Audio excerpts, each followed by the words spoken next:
la technique, en particulier pour que les enceintes et que tout ça fonctionne. Je pense qu'on peut tous applaudir Bruno pour le travail qu'il fait pour nos manifestations.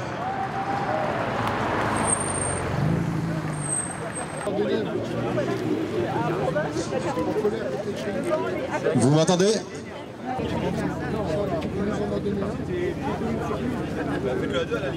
Gratuitement venir chercher des chouquettes au stand. Nous mettons également en vente. C'est vrai que c'est lourd. Hein. Ah mais là, on va être encore là pour un moment. C'est comme ça. Non.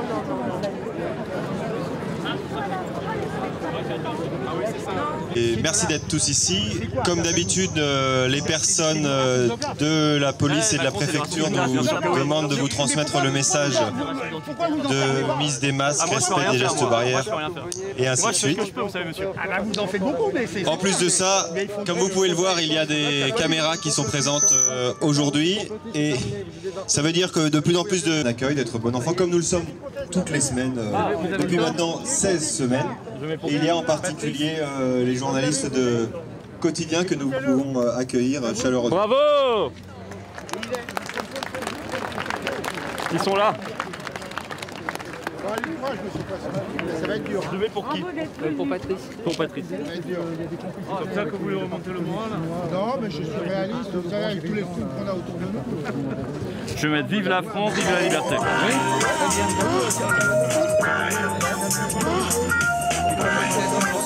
Merci beaucoup. Bonne lecture.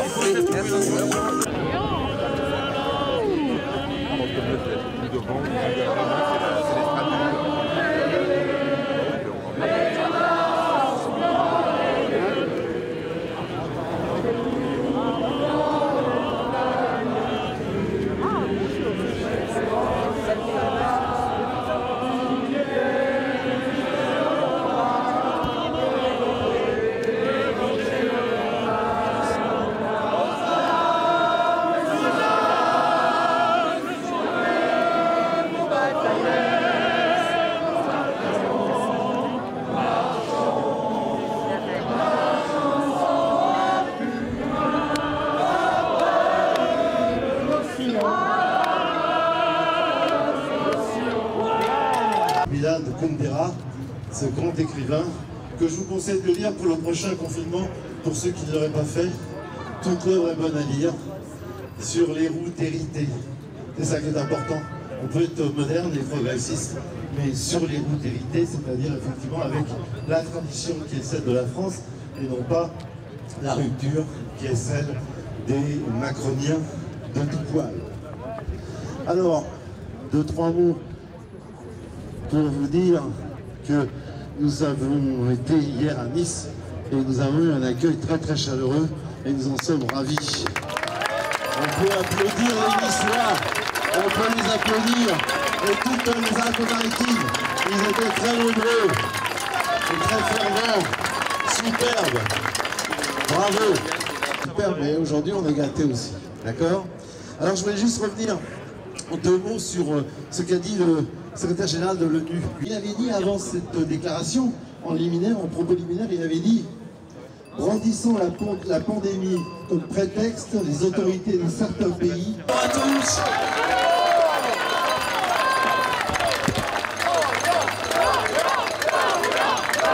Merci beaucoup. Je prends la parole juste 2 secondes, je la reprendrai plus longuement tout à l'heure, simplement pour vous dire que nous avons le bonheur d'accueillir, et je regrette de ne pas vous l'avoir dit avant parce que je n'avais pas de certitude à 100%, mais j'aurais dû l'avoir. Nous avons Jean-Frédéric Poisson qui est là. Président de VIA, la Voix du Peuple, qui mène un combat extrêmement courageux et déterminé comme nous contre la coronafolie pour les libertés depuis le départ. Et donc il nous parlera tout à l'heure. Merci Jean-Frédéric de ta présence et merci pour ce beau signe de rassemblement et d'intelligence collective.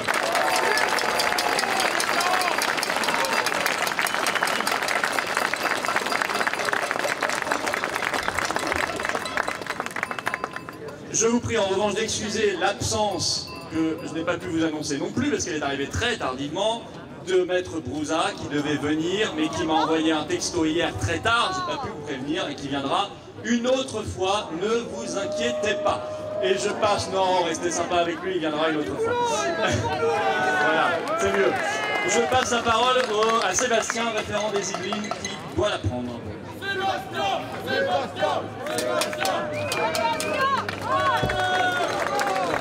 Bonjour mes camarades, je vais vous répéter un petit peu ce que j'avais dit l'autre fois, mais cette fois-ci sans le côté saccadé dû au problème un peu technique que j'avais eu, on s'en souvient. Alors je commence un peu de la même manière, je vous remercie tous de faire partie de cette mobilisation. Si vous ne seriez pas là, ça ne serait rien, nous ne peserions rien. Mais par le travail des nôtres, par le travail de Florian, par le travail aujourd'hui notamment de Monsieur Poisson, nous pesons de plus en plus, nous comptons, et de plus en plus, nous allons influer et décider ce qui se passera demain. On a voulu faire croire aux Français, ça fait partie des méthodes de manipulation pour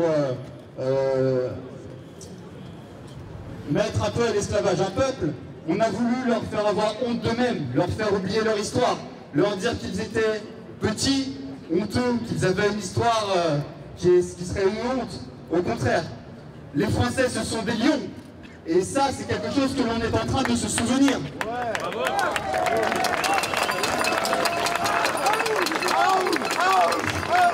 Montrer les dents face aux puissants qui veulent nous attaquer. Mais on est en train de se rappeler à nous-mêmes. On est en train de se rappeler à nous-mêmes. Et donc, je ne peux que vous inciter à continuer à cultiver le français qui est en vous, à cultiver la force que nous avons au fond de nous-mêmes et que nous retrouvons en ce moment. Moi, je rappelle que je suis le référent des Yvelines. Ce matin encore, j'avais de braves troupes. Là, je vois Alexandre, il y en a un peu partout. On était ce matin à Versailles, on était ce matin à Chatou. Il y a énormément de Français qui partagent déjà notre message. Et il ne s'agit que d'aller vers eux. C'était Eric la semaine dernière qui nous disait que la plupart des Français étaient contre le confinement. Nous sommes majoritaires.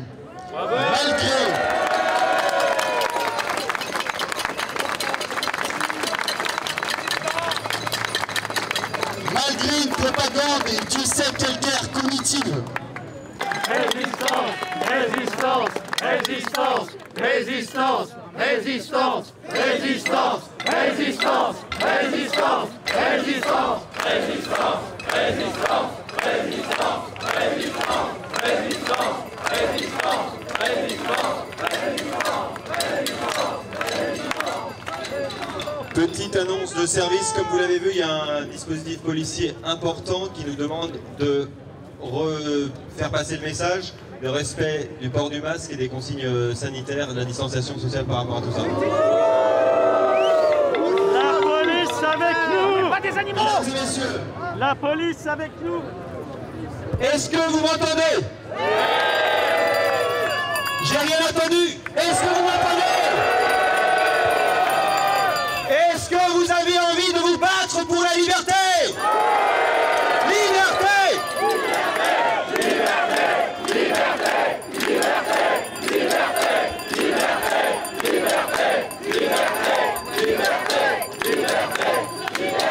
Avant toute chose, je vous demande de féliciter et d'applaudir les organisateurs et les personnes qui sont là depuis maintenant 16 semaines.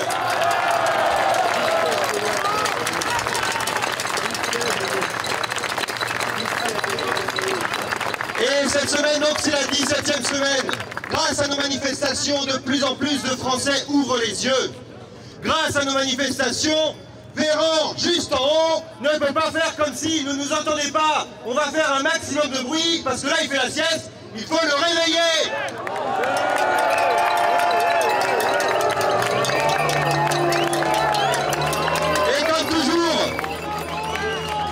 Et comme toujours, je vois que beaucoup de personnes ont relevé le défi de ramener leurs casseroles. Est-ce que les casseroles peuvent faire du bruit, s'il vous plaît?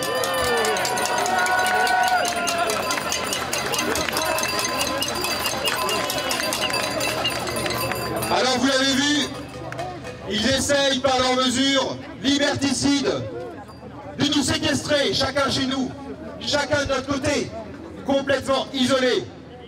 Aujourd'hui, le fait d'être tous rassemblés, c'est une façon pour nous de dire que nous n'acceptons pas leur façon de voir les choses, nous n'acceptons pas leur privation de liberté, et surtout que nous n'avons pas peur, et comme toutes les semaines, nous allons le dire à Véran, on n'a pas peur, on n'a pas peur, on n'a pas peur, on n'a pas peur, on n'a pas peur, on n'a pas peur, on n'a pas peur.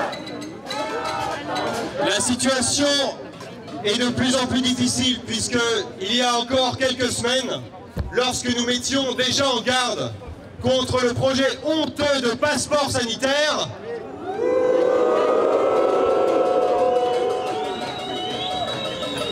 tous les spécialistes, tous les médecins de plateau disaient que c'était fantaisiste, que c'était n'importe quoi, que c'était du complotisme. Aujourd'hui, ils sont de plus en plus nombreux dans la Macronie, et Macron en particulier, à en parler. Alors certes, il ne passe plus de passeport sanitaire, mais il parle de passe sanitaire, c'est exactement la même chose, et nous nous y opposons. Liberté, liberté, liberté, liberté, liberté, liberté, liberté, liberté, liberté, liberté. Hier, vous le savez, peut-être, des personnes, des patriotes, et bien au-delà du parti des patriotes, se sont mobilisés. À Nice, ils ont rempli l'intégralité de la place du Palais de Justice. C'était la plus grande mobilisation que nous avons fait en région, nous pouvons les applaudir.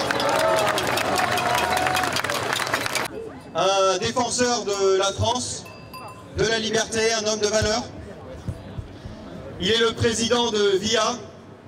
Il s'agit de, je vous prie de faire, mais non pas un applaudissement, non pas un tonnerre d'applaudissements, mais une explosion d'applaudissements pour Jean-Frédéric Poisson.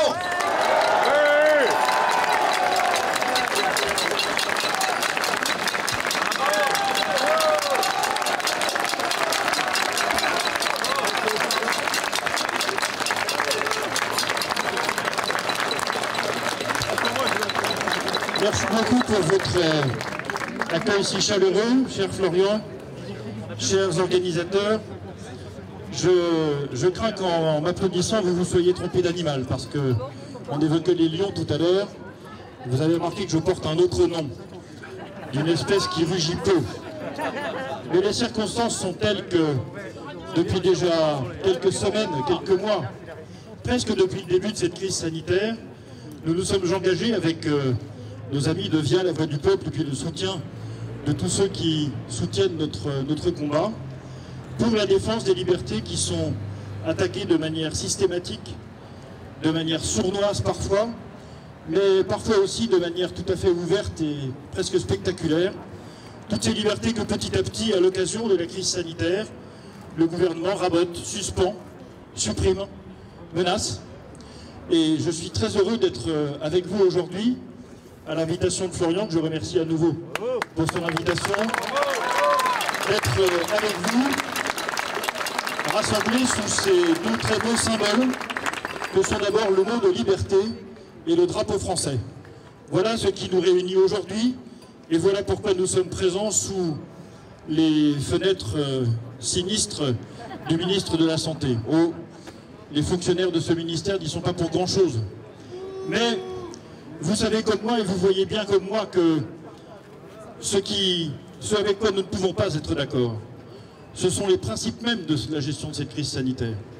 C'est cet enfermement systématique, cette contention, cet étouffement auquel nous sommes soumis, simplement parce que quelques esprits, paraît-il forts, paraît-il beaux, ont décidé que la seule manière de contrôler cette crise, d'essayer de l'éradiquer, c'était le triptyque confinement, couvre-feu, vaccination.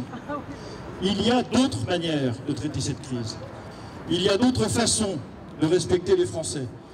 Il y a une manière qui passe par le fait de laisser aux médecins le soin de prescrire les traitements qui fonctionnent pour faire en sorte que les gens soient soignés et guéris. Il y a une manière de faire qui consiste non pas à tout décider dans un conseil obscur, qu'il soit de défense ou scientifique, mais qui parle avec les élus locaux, avec le tissu associatif français, avec tous ceux qui, tous les jours, dans toutes les communes de France, viennent en aide à leurs concitoyens parce qu'ils leur portent des repas, parce qu'ils les soignent, parce qu'ils font leurs courses, parce qu'ils les aident à remplir leurs papiers, parce que simplement, ils contiennent le phénomène de solitude dont souffrent tant et tant de Français aujourd'hui, des anciens comme malheureusement aujourd'hui les jeunes. Et j'ai une pensée particulière pour les étudiants qui traversent en ce moment une période si difficile, si pénible pour eux, pour aujourd'hui comme pour demain.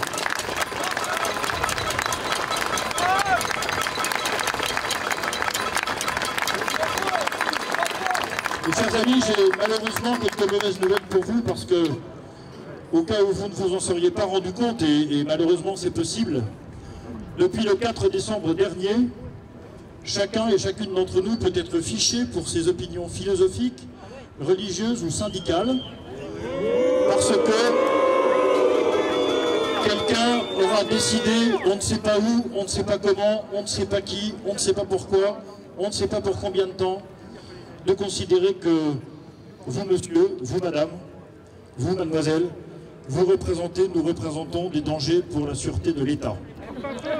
Alors, nous sommes, nous, non pas des dangers pour la sûreté de l'État. Nous n'avons aucune intention ni de casser des abribus ni des vitrines, ni d'agresser les policiers que je remercie d'assurer notre sécurité aujourd'hui, ni de perpétrer quelque violence que ce soit. Nous sommes simplement réunis ici pour dire au gouvernement plusieurs choses importantes. La première, c'est que vous ne pourrez pas, mesdames et messieurs les ministres, continuer d'opprimer les Français comme vous le faites depuis maintenant de nombreux mois.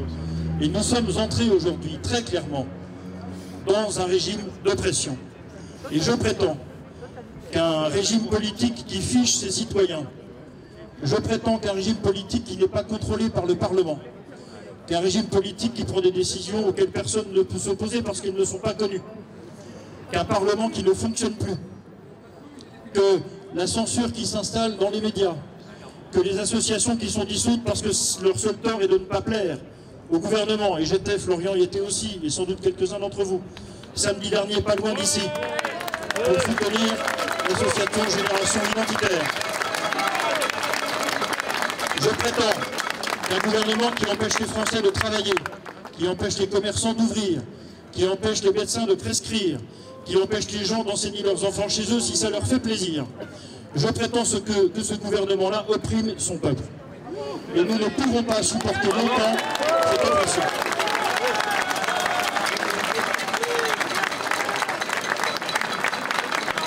Alors, mesdames et messieurs, nous avions évidemment la solution de nous taire, de courber les chines, d'attendre que ça se passe, parce que le fameux dicton qui prétend que après la pluie vient le beau temps n'a pas de contre-exemple. Après la pluie vient toujours le beau temps, le tout de savoir quand, dans quelles conditions et combien de temps on l'attend. Nous avions cette solution-là. Vous comme moi, vous comme nous, nous avons choisi de ne pas attendre, de ne pas nous taire, de ne pas nous résigner et d'exercer ce que la Constitution nous donne le droit de faire, c'est-à-dire notre capacité de résistance, notre capacité de parler, notre liberté de conscience, notre liberté d'expression. C'est tout cela qui est en jeu aujourd'hui, c'est cela que nous défendons dans la crise comme avant la crise et après la crise. Un jour viendra, mesdames et messieurs, où dans les urnes, après l'avoir fait dans la rue comme nous le faisons aujourd'hui, nous aurons à déterminer comment nous devons sortir de cette crise, comment nous devons éjecter du pouvoir ceux qui le confisquent aujourd'hui. Car nous assistons à une véritable opération de confiscation du pouvoir politique. C'est ça qui nous prive de nos libertés. Eh bien, je suis heureux de voir que les Français ne renoncent pas, de voir qu'aujourd'hui, et tous les jours, semaine après semaine, et nous nous rencontrerons certainement dans les samedis suivants, cher Florian Philippot, chers amis, nous continuerons de dire que nous ne voulons pas de cette manière de gouverner.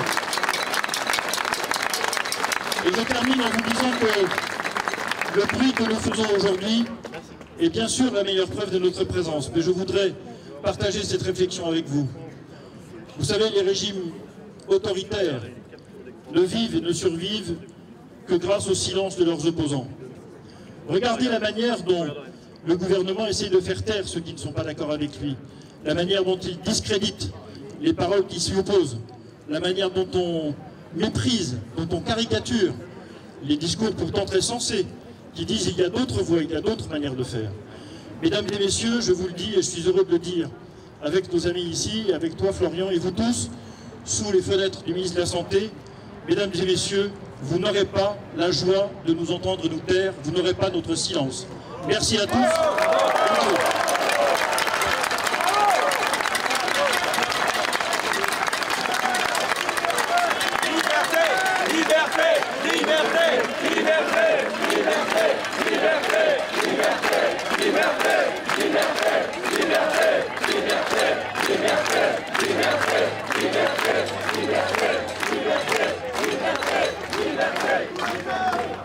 Une fois de plus, je vous propose, une fois de plus, de saluer le courage et l'engagement de Jean-Frédéric Poisson qui nous fait l'honneur et le plaisir d'être parmi nous.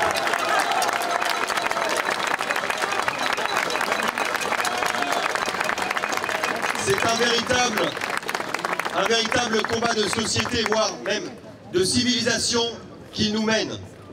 Il pense que les Français se laisseront faire, que les Français se laisseront imposer un pass sanitaire, se laisseront imposer des QR codes pour faire les choses de la vie, se laisseront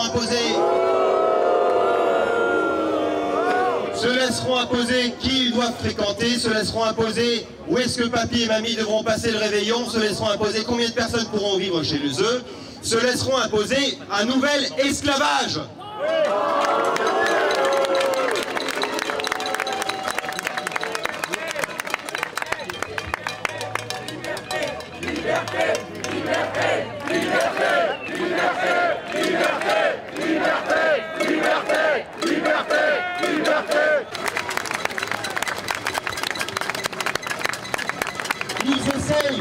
Ils essayent de baser leur légitimité sur un conseil scientifique douteux ou sur la science alors qu'ils ne sont même pas capables de lire tout ce qui est toutes les restrictions de liberté sont inefficaces et en particulier le couvre-feu et les masques. Le couvre-feu est absolument inefficace. On nous muselle, on nous séquestre pour rien, c'est une honte. Pour une dernière fois, de faire entendre à tous nos adversaires dans ce combat de civilisation, à tout le parti covidiste qui veut nous enfermer, que non seulement nous sommes déterminés, mais en plus, nous avons l'espoir, l'espérance, et savons que nous pouvons et que nous allons gagner. Nous pouvons donc le dire à ce Varan de Véran, on va gagner! On va gagner! On va gagner! On va gagner! On va gagner! On va gagner! On va gagner! Les premières fois, ils nous regardaient d'un œil dédaigneux, de plus en plus, ils nous observent, voire même ils craignent l'élan populaire, non pas parce que le problème de l'élan populaire pour eux, en fait, c'est qu'ils ne croient pas en la démocratie, ils ne croient pas en le peuple, et donc dès que le peuple dit quelque chose qui ne leur plaît pas, ils voient ça comme quelque chose de négatif. Nous ne sommes pas en démocratie. Je vais vous demander d'applaudir, d'écouter celui qui est à l'origine de tous ces combats depuis maintenant 17 semaines, Florian Philippot.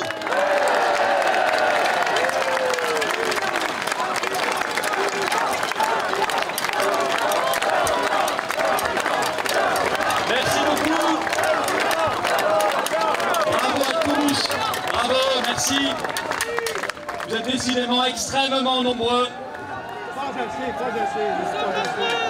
Les manifestants à vélo nous rejoignent, bravo. On peut les applaudir.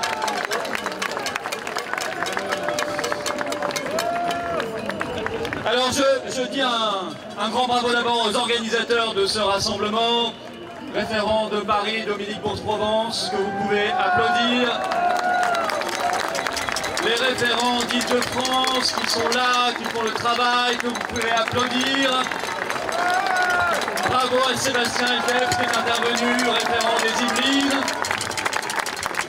Bravo à Éric Richamos qui anime avec passion, avec talent ces après-midi. Vous pouvez l'applaudir. Et un grand bravo, un grand merci à Jean-Frédéric Poisson, président du mouvement VIA, la voix du peuple, qui mène la résistance avec nous. Et nous devons être dans l'union, le rassemblement, parce qu'il n'y a rien au-dessus de la France et de la liberté des hommes et des femmes.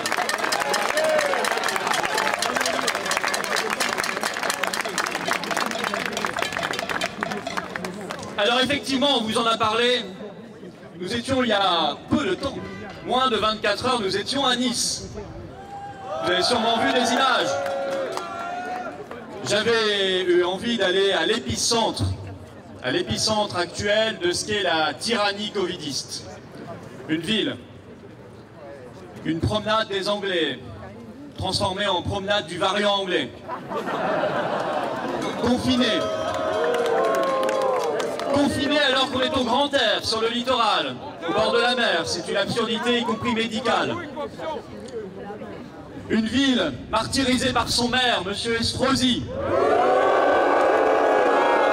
Et là, nous sommes pour la 17e semaine d'affilée sous les fenêtres de Véran. Hier, nous étions sous les fenêtres d'Estrosi.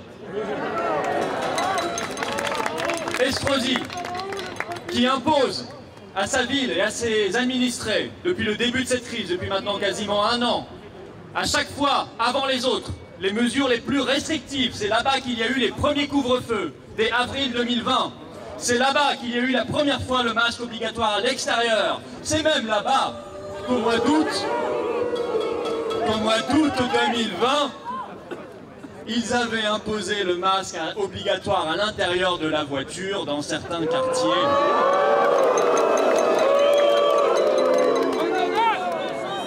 Et ça ne marche pas, puisqu'aujourd'hui on nous dit que c'est la ville qui va le moins bien de France.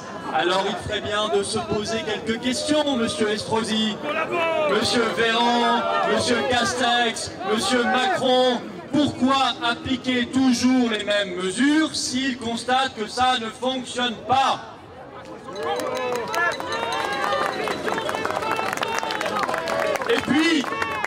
Et puis j'ai pu rappeler sous ces fenêtres qu'il était quand même sacrément gonflé, Monsieur Estrosi. Car, moi je ne l'ai pas oublié, et vous non plus. Il avait eu le Covid en mars dernier. Et il avait été soigné par le protocole Raoult. Il l'avait dit lui-même, pour une fois qu'il disait quelque chose d'intelligent. Il avait fait le tour des plateaux de télé pour dire « il faut libérer le traitement en France ». Il avait même dit dans une interview au Point le 23 mars dernier, vous voyez, moi je garde tout, et Internet a de la mémoire, il avait déclaré ceci: il ne serait pas admissible que ce traitement ne soit pas accessible à la population de Nice. Bien sûr, je dirais même à la population française dans son ensemble. Mais aujourd'hui, M. Estrosi ne parle plus jamais du professeur Raoult. Plus jamais il ne rappelle qu'il a été soigné. Plus jamais il ne demande que les Français puissent bénéficier des traitements. Non, il ne pense qu'à enfermer sa population, lui imposer les couvre-feux et maintenant un confinement absurde le week-end du vendredi 18h au lundi 6h du matin.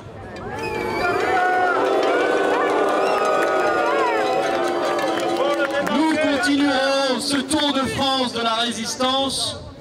Et pour savoir quelles seront les prochaines étapes, c'est assez simple, il suffit de suivre sur ses traces M. Véran. Car M. Véran, lui, il suit les variants. Et donc nous, après, on suit M. Véran.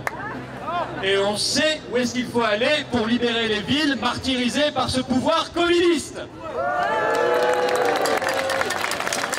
J'ai donc une pensée aujourd'hui également pour nos compatriotes de la région de Dunkerque, qui sont actuellement confinés chez eux, alors qu'ils sont également au bord de la mer.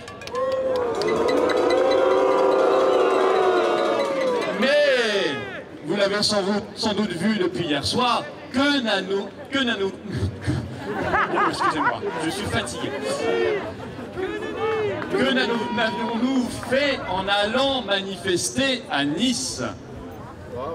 On a déchaîné la colère des covidistes.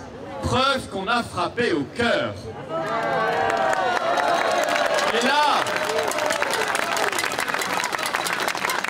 Et là, j'ai tout de suite pensé à cette phrase toute récente que Dominique vous a rappelée tout à l'heure du numéro 1 de l'Organisation des Nations Unies, Antonio Guterres, le secrétaire général de l'ONU, qui a déclaré « Cette pandémie de Covid sert de prétexte pour réprimer les voix dissonantes et abolir les libertés les plus fondamentales. »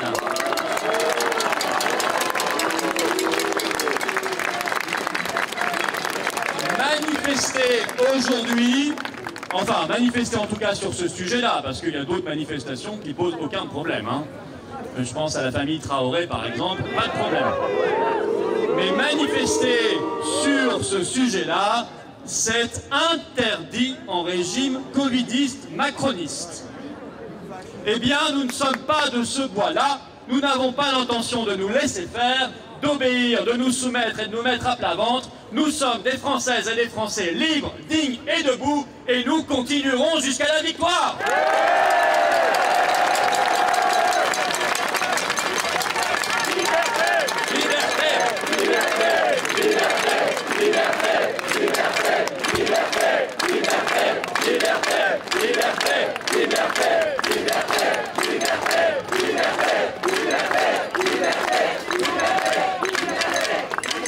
Et puis pour l'anecdote, et je conclurai sur Nice. Nice est une ville qui, en 4 ans, a fermé 200 lits à l'hôpital entre 2017 et cette année. C'est sous le doux nom de CREF, contrat de retour à l'équilibre financier décidé en 2017. Et là non plus, vous ne les entendez jamais, ni les Véran, ni les Estrosi. Au contraire, ils culpabilisent les Français en disant « si vous êtes irresponsables, si vous vous relâchez, entre guillemets, comme si nous avions 12 ans et que nous étions en classe de 5e, eh bien, vous allez saturer l'hôpital. » Mais c'est eux qui saturent l'hôpital parce qu'ils ont fermé 100 000 lits en 25 ans. Et qu'ils continuent d'en fermer en ce moment même. Depuis, Macron a annoncé le soir d'un sommet européen, ce pourquoi on nous a traités en décembre dernier de complotistes, et moi j'étais sur un plateau de télé, j'étais à côté du docteur Blachier.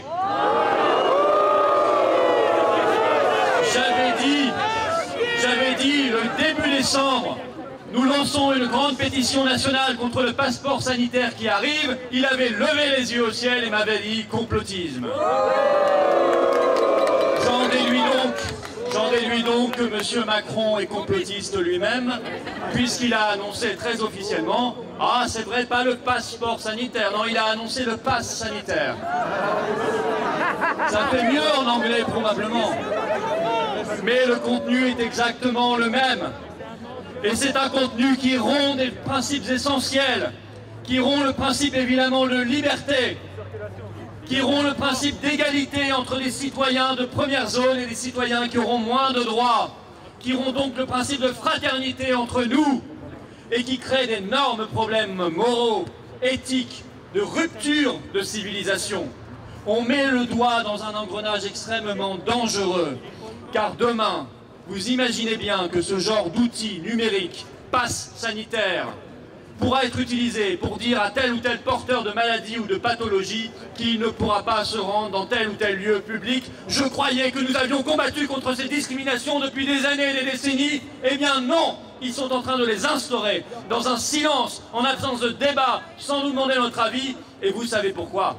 Parce que la réalité, c'est que Macron a annoncé ça le soir d'un sommet européen. Cette décision a été prise par l'Union européenne elle-même.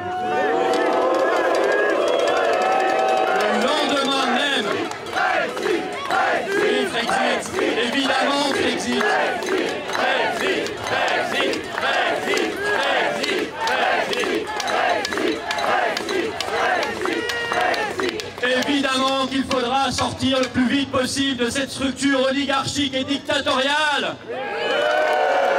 Le lendemain, la preuve, Madame Merkel a annoncé le même passeport sanitaire pour l'Allemagne et l'on voit bien que ce sont les pays de l'Union européenne qui le mettent en place, alors que Boris Johnson, sorti de l'Union européenne, a déclaré que dans son pays, il n'y aurait pas de passeport sanitaire.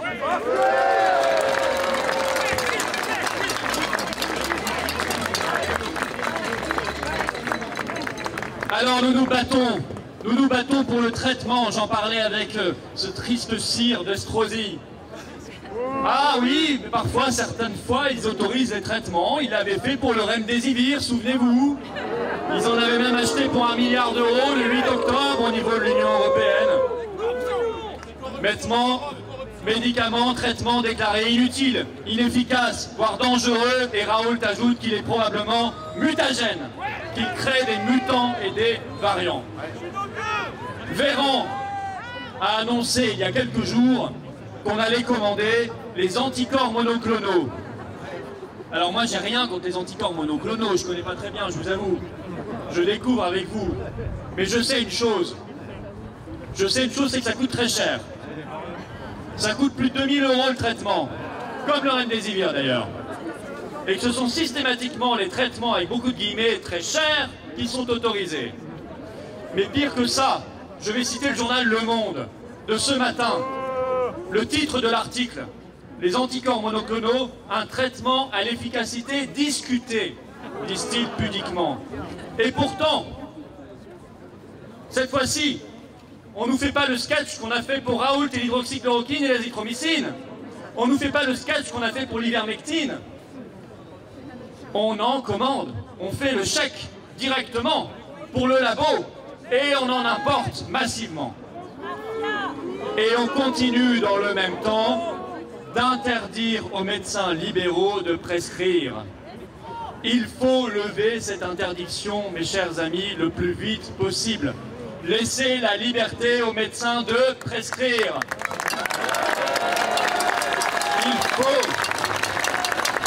Il faut soigner. Il faut autoriser les traitements. Je parlais d'hydroxychloroquine, d'azithromycine, d'ivermectine, de colchicine, de clofoctyle, ça c'est l'Institut Pasteur de Lille. Il faut autoriser les traitements même quand ils ne rapportent pas un rond à l'industrie pharmaceutique, ni à ses obligés.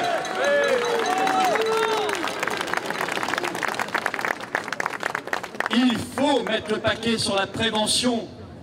Depuis mai dernier, ça fera bientôt 1 an, l'Académie nationale de médecine recommande l'usage de la vitamine D en prévention contre le Covid-19. Le communiqué est toujours en ligne. 6 sociétés savantes ont réitéré l'appel à la fin de l'année 2020 et jamais Véran n'en parle. Jamais il ne parle du système immunitaire, jamais il ne parle de prévention. Jamais! C'est une honte. En parallèle, il nous enferme chez nous, il nous impose le confinement, le couvre-feu, les fermetures et demain ce funeste pass sanitaire. Alors il faut autoriser la prévention, il faut autoriser le traitement, il faut laisser les médecins librement prescrire, il faut arrêter de fermer des lits à l'hôpital et de renvoyer du personnel, il faut rouvrir des lits à l'hôpital, il faut former des personnels et mener une politique de santé publique calme, sereine, sans avoir besoin de détruire complètement le pays, sans avoir besoin de piétiner nos libertés, sans avoir besoin de faire bondir le taux de tentative de suicide de 40% chez les adolescents.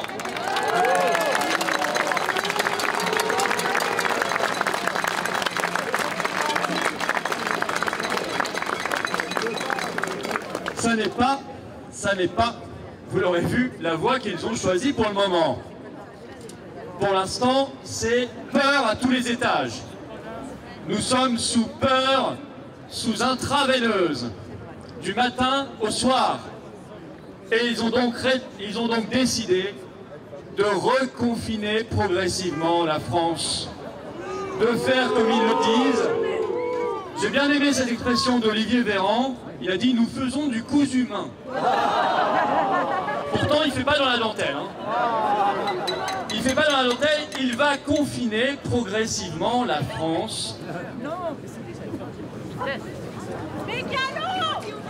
Et là, j'ai pensé à cette phrase de Camus qui disait « la bêtise insiste toujours ». Mais il n'y a pas que la bêtise qui insiste toujours. La folie aussi insiste toujours, et le sadisme aussi insiste toujours.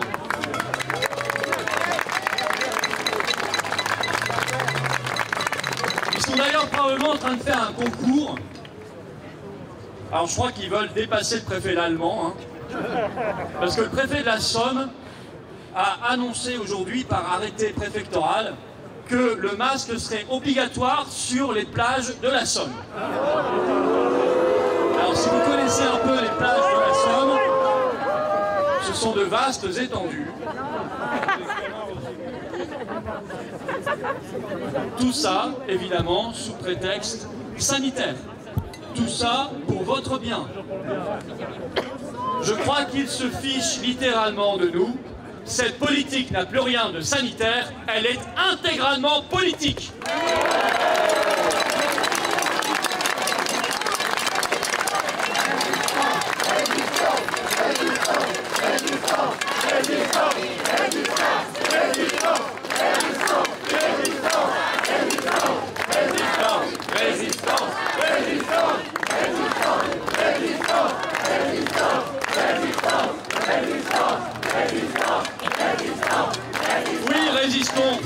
Résistons et exigeons. Exigeons la stratégie que nous avons dessinée aujourd'hui. Exigeons la fin de ces reconfinements, mais surtout, il faut exiger de rouvrir tout de suite.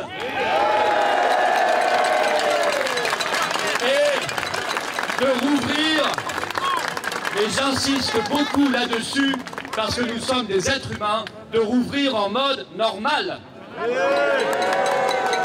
Pas avec le plexiglas, pas avec le masque testé, vacciné, QR-codisé, passeportisé. Non, non, non, nous voulons vivre dans un monde normal.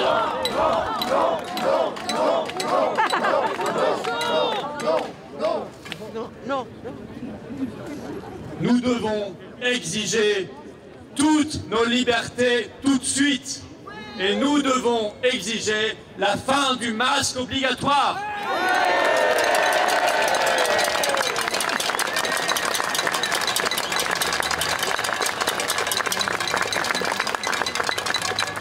Et à ceux qui ne voudraient pas comprendre cela, qui ne comprennent pas que ça fonctionne au moins aussi bien et sûrement beaucoup mieux dans beaucoup de pays qui n'appliquent absolument pas la même politique que nous. On pense à la Suède, on pense à l'Inde, on pense à la Bosnie, on pense au Japon, on pense à la Corée du Sud. Il y en a plein.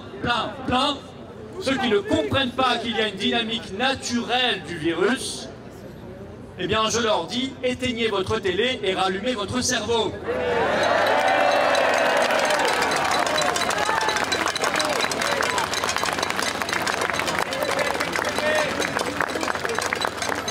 Comme en ce moment même, dans 15 villes de France, il y a des rassemblements de résistants et de patriotes qui rallument leur cerveau. Il y en a à Marseille, à Lorient, à La Roche-sur-Yon, à Nîmes, à Saint-Étienne, à Rennes, à Limoges, à Clermont-Ferrand, à Lyon, à Perpignan, à Avignon, à Nantes et à Paris.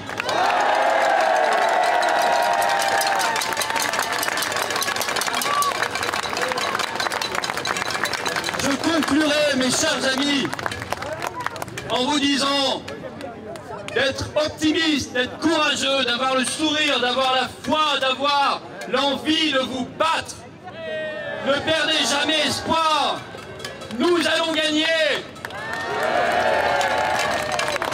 Nous allons l'emporter. On va gagner. On va gagner. On va gagner. On va gagner. On va gagner.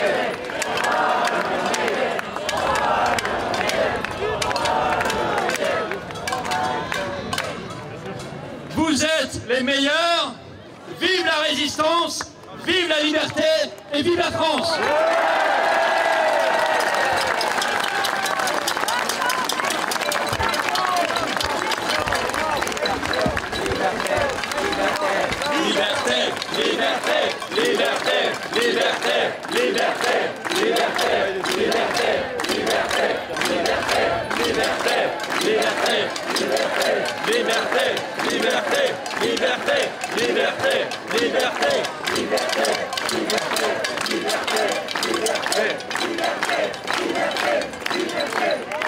Allons enfants de la patrie, le jour de gloire est arrivé. Contre nous de la tyrannie, l'étendard sanglant est levé. L'étendard sanglant est levé. Entendez-vous dans nos campagnes mugir ces grosses soldats qui viennent jusque dans nos bras, égorger nos fils et nos compagnes, nos armes citoyens, formés au bataillon, marchons, marchons, qu'un sang impur à Sion. Bravo!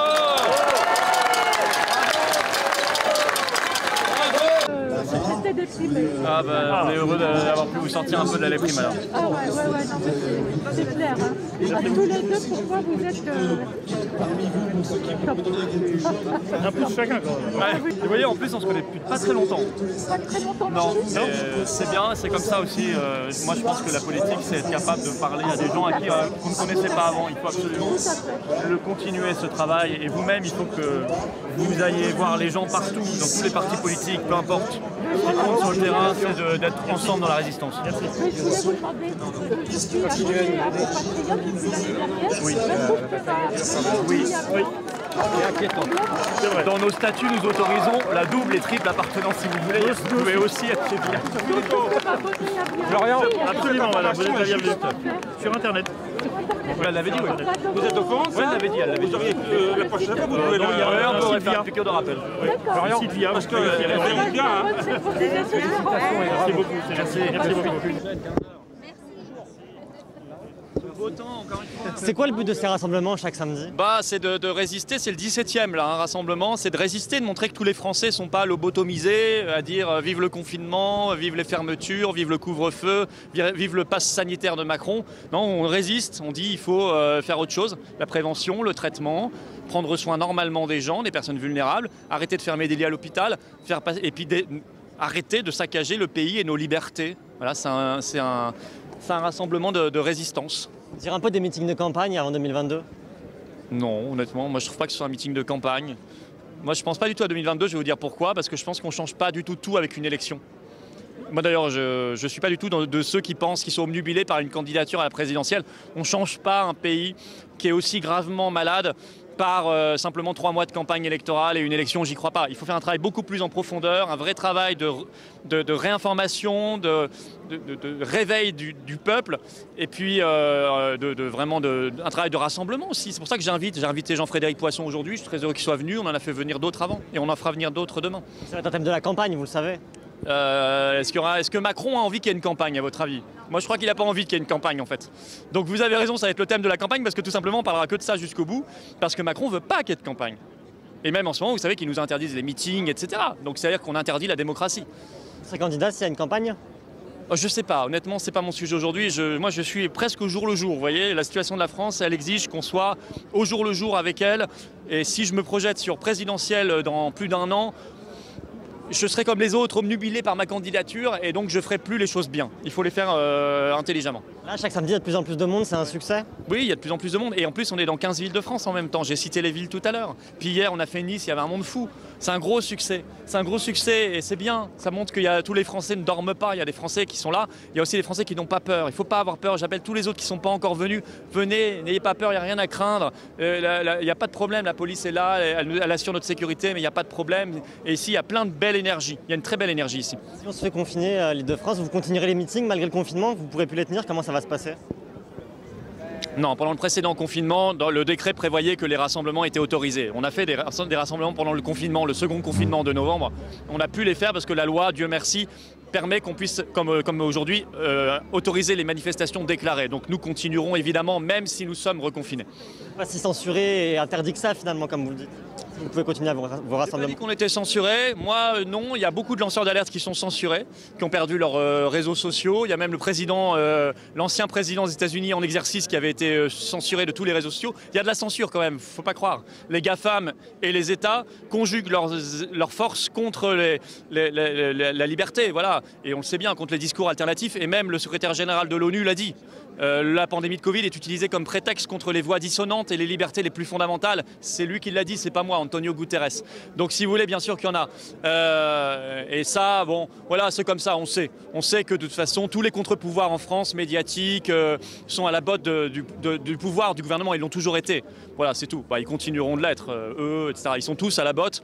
Et bah, c'est comme ça, on fait à la limite sans. Par contre, il faut parler directement au peuple.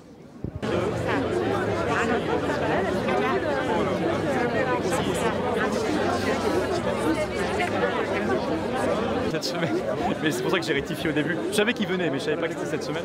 Donc j'étais très heureux qu'en plus Jean-Frédéric vienne. Et les gens sont motivés, ils sont mobilisés, voilà. C'est bien. Ils sont mobilisés pourquoi ? Pour se libérer de cette folie, pour imposer une autre stratégie, la prévention, le traitement, laisser les médecins prescrire librement, arrêter de fermer des lits à l'hôpital comme hier j'étais à Nice, ils en ferment 200 là au CHU de Nice. Voilà, et ouvrir des lits, c'est ça qui compte. C'est un discours qu'on entend aujourd'hui en fait. On entend beaucoup sur les réseaux sociaux. Vous en pensez quoi en fait ? Parce que les réseaux sociaux sont importants pour le rassemblement. C'est un discours qu'on entend peu parce que la classe politique française est à genoux. Enfin, moi je vois le Rassemblement national et quand on vote la prolongation de l'état d'urgence sanitaire, ils ne sont même pas dans l'hémicycle de l'Assemblée nationale. Ils sont absents, 0 député. Pareil pour la France Insoumise, quasiment pas là. LRPS, pareil. Donc c'est hallucinant. Enfin, la vie politique française est à genoux, il n'y a plus d'opposition. Il y a quelques-uns qui résistent, qui proposent une autre stratégie, qui ne veulent pas qu'on tue le pays, nos métiers, notre art de vivre, nos libertés, qui sont quand même pas rien, et qu'on aille vers autre chose. Mais c'est vrai qu'il y a des lanceurs d'alerte dans la société civile, mais dans la vie politique française, à part les patriotes et quelques-uns, il ne se passe rien, et c'est navrant. Et vous, aujourd'hui, vous parliez du Rassemblement national, donc vous répondez à quelque chose qui est absent, en fait, c'est ça ? Le RN, de toute façon, il s'est soumis sur tout. Ils sont maintenant pour rester dans l'Union européenne, dans l'euro, dans la Cour européenne des droits de l'homme, dans l'OTAN, dans Schengen. Là, elle veut rembourser la dette jusqu'au dernier centime. Et voilà. Donc, et puis maintenant, sur le Covid, elle est d'accord avec Macron. Donc, si vous voulez, qu'est-ce que vous voulez qu'on fasse avec ce parti ?